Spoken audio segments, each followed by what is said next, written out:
радость. Hola, меня зовут Таня, мне 37 лет, я из Москвы.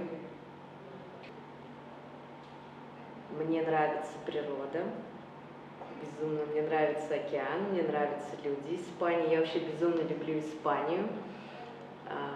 Мне кажется, я жила здесь в прошлой жизни, потому что когда я приезжаю сюда, я все время улыбаюсь.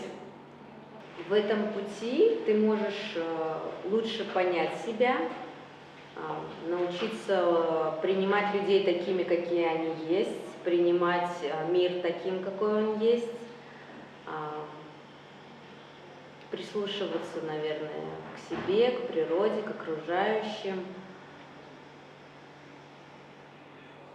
Как ты становишься терпимее на этом пути. Наверное, поэтому это путь святого Иакова.